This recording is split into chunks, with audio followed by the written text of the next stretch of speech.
As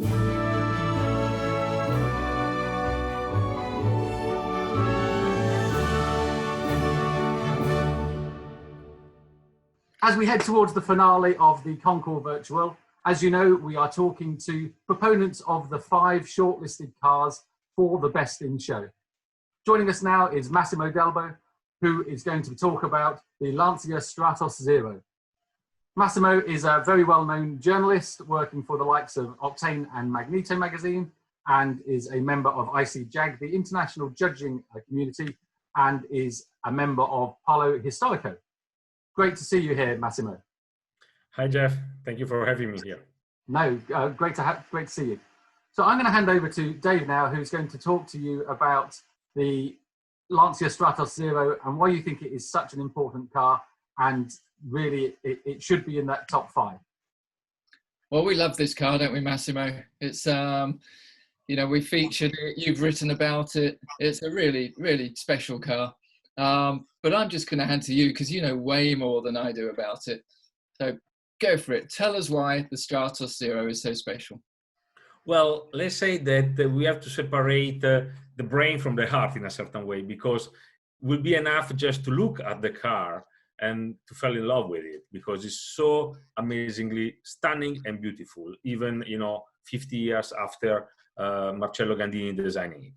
But beside the look of the car, I believe that is a very important historic artifact, simply because it changed the way rally cars were built in a certain way. Because without the Stratos Zero, we wouldn't have had the Lancia Stratos that will end up changing the world of rallies, winning everything that was possible, and so on.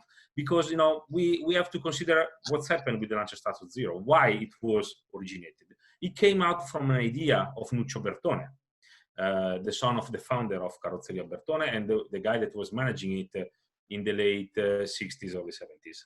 And he knew very well that the link between his competitor Pininfarina coach building and Lancia was so tight that it wouldn't be very easy for him to enter in some way to work with Lancia.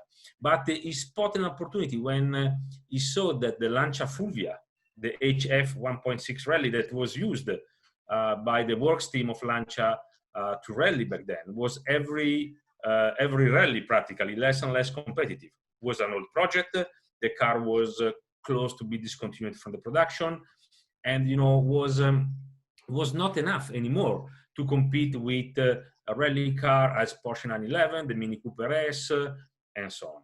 So imagine that soon the Lancia management would have had a need to go to look for a new rally car, and this ought to shock them, practically designing a racing car based on a normal Lancia to see if they were reacting in some way. And this is exactly what he did. He went to a scrapyard, he bought a crashed Lancia Fulvia HF 1.6 rally, and he gave it to Marcello Gandini, that was his chief designer at the time, and, you know, today is considered probably one of the most important car designer that we ever had, and told him create something that looks like a racing car. And Marcello Gandini did the shape of the Stratos Zero, not only creating a beautiful car, but practically shaping what would have been the shape of the sports car of the 1970s, that would have left behind the rounded shape of the 60s to become very squared. Now, Marcello Gandini is the father of the Alfa Romeo Carabo, that was the first one sporting this very straight and sharp line. He was the father of the Lamborghini Countach with the same concept. And of course, the Stratos Zero resemble as a perception of the line, this trend in design. And practically, he put the chassis on the opposite direction. So he put the engine on the back. He put the cockpit very fast forward with this amazing opening of the front that is like, let's say, a mouth of a shark, and they gave the car this amazing look that really show speed even when the car is standing still. And since the first moment when the car was shown in the Turin Motor Show in 1970, everybody went crazy about it. And of course, the management of Lancia noticed the car, had a meeting, an internal meeting, thinking, let's see what this guy could offer to us. And they invite him for a meeting in their headquarters. And Mr. Bertone, it was a great marketing man too, drove the car to the Lancia headquarters, because this Lancia Stratos Zero is something special for being a show car, because it's a very fast car to drive too, so you can really drive it on the road. So he drove the car, he crossed a slice of Turin, went to the Lancia headquarters, stormed the headquarters because he didn't stop at the entrance. He simply passed below the bar closing the entrance, and the brake in front of the management office. Of course, was quite an entrance, let's say, in this way. And he came out after the meeting, he came home with the contract to design the new rally car for Lancia. That will be very different mechanically, because Cesare Fiorio, in the meantime, was fighting to have the 6-cylinder engine coming from Ferrari. And of course, the body of the Stratos Zero would have been terrible as a rally car in a certain way. But, you know, the Stratos just originated because of that. Without this, for sure, without this car, Stratos would have been designed by Bertone and Marcello Gandini. And so this is why I believe it's such an important car. Without forgetting that the car was driven for several thousand kilometers on open road. They drove it on the highway from Turin to Milano. They drove it downtown Milano. And I'm still surprised, not because it's a bad car to drive, because it's a very beautiful car to drive. But you have a rear visibility that is quite indecent, but still more, you have an open exhaust. So you can hear the car coming from a couple of miles away.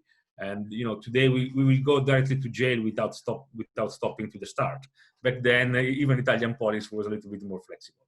So putting together all these facts, I do believe that the Stratos Zero is really a turning point in the automotive history. Yeah, and that's fair.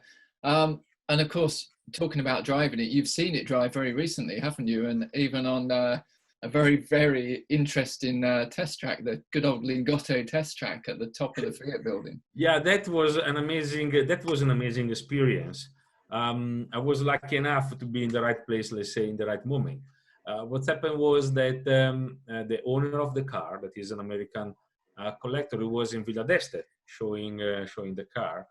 And during breakfast the day of the Concours, he knew that the car would have been in Turin at the Museum of Automobile in Turin, that is not too far from the Lingotto. And so thought about, why don't we drive the car on the Lingotto roof racetrack? It would be something amazing. And close by there was another gentleman having breakfast, that is the owner of another one-off car, that is the show car, that is the Ferrari Modulo. And he was invited, would like to join to this crazy stuff. And in 1 second, this guy said, absolutely yes. So one day we drove the Modulo and the Stratos Zero from the Museum of Automobile of Turin to the roof of the Lingotto racetrack. And that was something that I will probably not forget for the rest of my life, because, you know, the car were amazingly looking, both of them, and the sound was quite amazing. And seeing them lapping around the racetrack was something absolutely special, I would say. I'll be forever jealous about that, Massimo. Evermore. 2 of my favorite cars ever. On that note, I'm just going to hand back to Jeff, and I'm going to sulk. Thank you so much, Massimo. You're so welcome.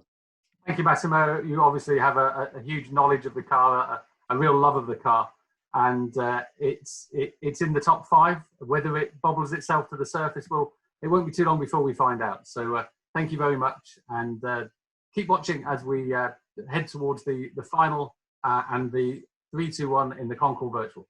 Thank you. Thanks to you. Bye-bye.